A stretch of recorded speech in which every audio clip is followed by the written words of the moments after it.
Hello, hi everyone. I hope you all are well at your home and may divine bless us all. My dear friends, my dear master, welcome you all into V Group of Healing and thank you so much. अगर आप इस channel पे नए हैं तो please do like share subscribe my channel क्योंकि यहाँ पे आपको मिलती है स्पिरिचुअलिटी से रिलेटेड भरपूर जानकारी। तो डियर फ्रेंड, हमारी ओशो जी की ध्यान सूत्र बुक की सीरीज़ चल रही है और हम आ पहुँचे हैं दूसरे अध्याय पे। तो दूसरे अध्याय का नाम है शरीर शुद्धि के अंतरंग सूत्र। क्योंकि इस पुस्तक का नाम ही ध्यान सूत्र है तो अर्थात यहाँ पे ओशो जी द्वारा कुछ ऐसे सूत्र, कुछ ऐसी टेक्निक्स हमें बताई गई हैं जो हमें ध्यान में गहरे उतरने में सहयोगी हैं।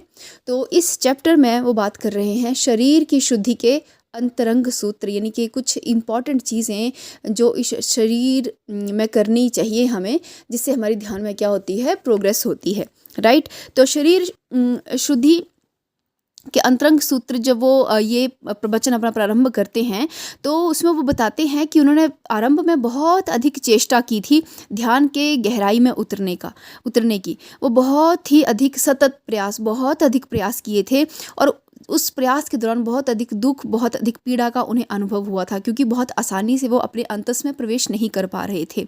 लेकिन उन्होंने बहुत प्रयास किया और प्रयास होने के बाद जब वो अंतस में प्रवेश कर गए तो उन्हें लगा कि ये जो टेक्निक्स हैं ये आप लोगों को भी बताई जानी चाहिए। तो इस पूरे अध्याय में यही टेक्निक्स उन्होंने बताई हैं।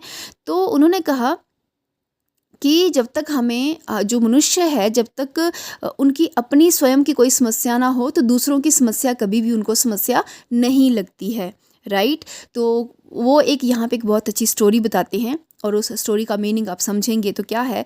कहते हैं कि एक अंधा व्यक्ति होता है। राइट।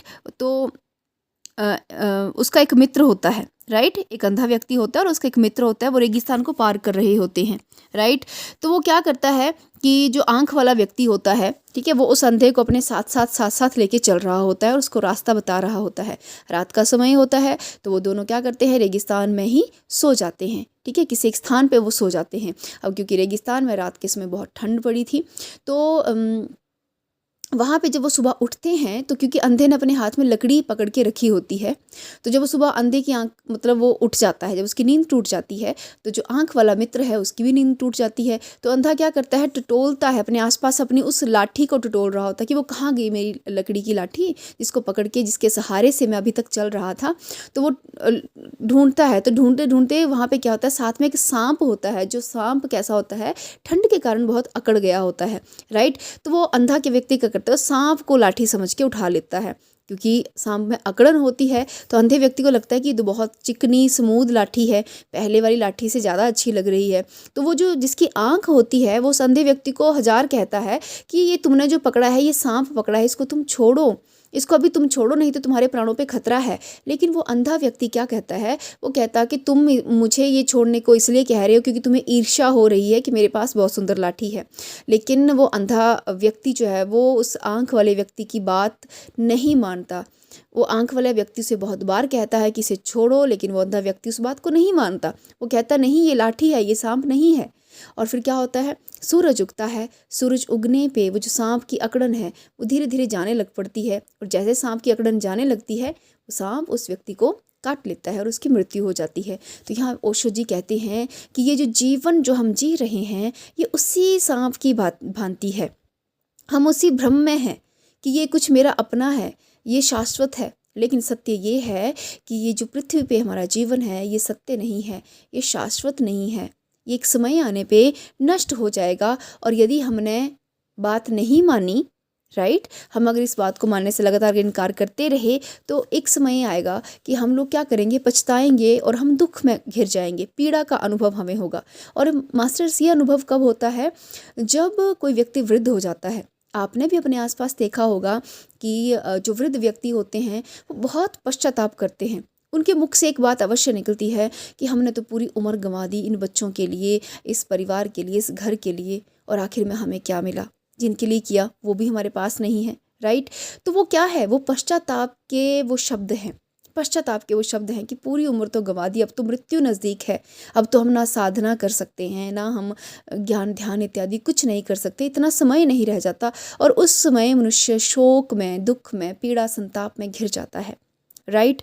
तो यहाँ पे कहते हैं कि बहुत कम लोग हैं, ओशो जी कहते हैं कि बहुत ऐसे कम लोग हैं जो जीवन को लेके कोई चिंतन करते हैं। चिंतन मतलब उसके बारे में सोचते हैं।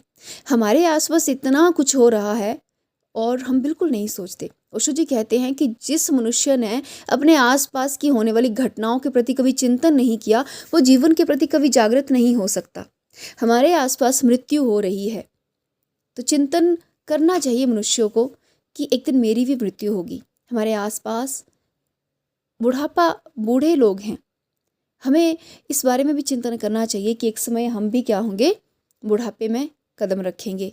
लेकिन मनुष्य नहीं करता। ये सब चीज़ें देखकर भी मनुष्य कभी चिंतन नहीं करता अपने जीवन का। ओशो जी कहते हैं कि यही सबसे बड़ी विडंबना है कि हम चिंतन नहीं करते। तो यहाँ पे उन्होंने एक बहुत सुंदर सी स्टोरी बताई है, यहाँ पे उदाहरण दिया है इन्होंने महात्मा बुद्ध जी का, कि जिस प्रकार महात्मा बुद्ध, वो स्टोरी आप सबको पता है कि महात्मा बुद्ध के जो पिता थे वो नहीं चाहते थे कि महात्मा जो बुद्ध हैं वो क्योंकि जन्म के समय में एक महात्मा ने भविष्यवाणी की थी कि या तो आपका पुत्र बहुत बड़ा चक्रवर्ती सम्राट होगा या फिर ये बहुत बड़ा क्या होगा, ध्यानी होगा, राइट, तो तपस्वी होगा। तो महाराज नहीं चाहते थे कि उनकी संतान तपस्वी बने, राइट। तो इसलिए उन्होंने क्या किया था, पूरा अरेंजमेंट किया था कि उनका महल है, महल में सुंदर युवक युवतियां हैं, बहुत सुंदर बाग बगीचे हैं, कोई भी दुख भरी चीज़ महात्मा बुद्ध के सामने उन्होंने कभी आने नहीं दी थी। लेकिन एक बार जब वो युवा महोत्सव के लिए महात्मा बुद्ध निकल रहे थे तो रास्ते में उन्हें एक वृद्ध व्यक्ति, एक बीमार व्यक्ति और एक मृत्यु शैया मतलब मृत्यु शव जो है वो जाता हुआ दिखाई दिया, राइट। तो उन्होंने अपने सारथी से पूछा ये क्या है, तो उनके सारथी ने कहा कि ये बुढ़ापा सबको आता है और बुढ़ापे में ये बीमारियां भी सबको आती हैं और एक बार और उसके बाद मनुष्य स्वर्ग को सिधार जाता है, अर्थात उसकी मृत्यु हो जाती है। इससे पहले कभी भी महात्मा बुद्ध ने मृत्यु के बारे में सुना नहीं था और जब पहली बार उन्होंने वो चीज़ देखी तो उनके भीतर तक ये बात चली गई और उन्होंने चिंतन करना स्टार्ट किया। और उन्होंने सारथी से पूछा क्या मैं भी कभी बूढ़ा होऊंगा? तो सारथी ने कहा हाँ। क्या कभी मुझे भी बीमारी लग सकती है? सारथी ने कहा हाँ। क्या मेरी भी मृत्यु होगी? तो सारथी ने कहा हाँ। और बस यही वो क्षण था जब महात्मा बुद्ध, सिद्धार्थ से महात्मा बुद्ध की यात्रा उन्होंने आरंभ की थी। क्यों कर पाए वो?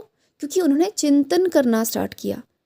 वो ऐसे हो गया, आसपास की घटनाओं को देख के अच्छा ऐसा भी होता है और ऐसा मेरे साथ भी होगा। तो ओशो जी कहते हैं कि जो सचेतन व्यक्ति है वही मनन और चिंतन कर सकता है अपनी आसपास की घटनाओं को लेके। हम अपने आसपास की घटनाओं में जो फालतू की घटनाएं, हम उनका चिंतन तो बहुत करते हैं, लेकिन जो जो सत्य है, जो सत्य शाश्वत है, हम उसका चिंतन कभी नहीं करते। तो यहाँ पे क्या कहते हैं, ओशो जी कहते हैं कि यदि हम चिंतन करना आरंभ करें तो हम ध्यान की गहराई में स्वतः ही उतर जाएंगे, क्योंकि हमारे आसपास लगातार प्रतिक्षण हर वस्तु जो है वो क्या है, परिवर्तित हो रही है। प्रत्येक वस्तु परिवर्तनशील है। यदि हम उस परिवर्तन को भी ध्यान से देखें तो हम पाएंगे कि हर एक चीज़ जो है वो इस संसार में नष्ट होती है, चाहे वो कुछ भी हो, वो धीरे धीरे धीरे नष्ट ही हो रही है। जब ये जो भावना है, जब ये चिंतन लगातार मन में चलने लगेगा तो हमारी जो आध्यात्मिक प्यास है, जो ध्यान की प्यास है, वो और भी गहराती चली जाएगी और वो धीरे धीरे धीरे इतनी गहरी हो जाएगी कि हमें अपने अंतस में प्रवेश करने का क्या मिलेगा, मौका मिलेगा, राइट। तो मास्टर आज के लिए यहीं तक हम इसको ख़त्म करते हैं। इसके बाद ये जो चैप्टर है ये कंटिन्यू रहेगा, क्योंकि मैं बहुत लंबा है तो मैं शॉर्ट में वीडियो बनाऊंगी, राइट। तो इस चैप्टर में आगे उन्होंने बात की है ध्यान के जो साधना है उसके 3 स्टेप्स की। 3 स्टेप्स होते हैं ध्यान साधना के। तो उसमें पहला है उनका कि ध्यान साधना की मतलब साधना की भूमिका, और फिर साधना और साधना की सिद्धि। 3 स्टेप में एक साधना कंप्लीट होती है। सबसे पहले जब हम साधना करते तो उसका इनिशियल स्टार्ट रहता है, क्या करना है क्या नहीं करना है, क्या प्रो एंड कॉन्स, उसके बारे में उन्होंने बताया है। फिर साधना, जब हम साधना में एक्चुअली में उतरते हैं, और फिर साधना की जब सिद्धि होती है तो हमें क्या होता है। तो हम इन चीज़ों को बारी बारी करेंगे, लेकिन वो हम करेंगे नेक्स्ट वीडियो में। तब तक आप वेट कीजिए। थैंक यू सो मच सुनने के लिए। लाइक शेयर सब्सक्राइब कीजिए। Thank you so much masters.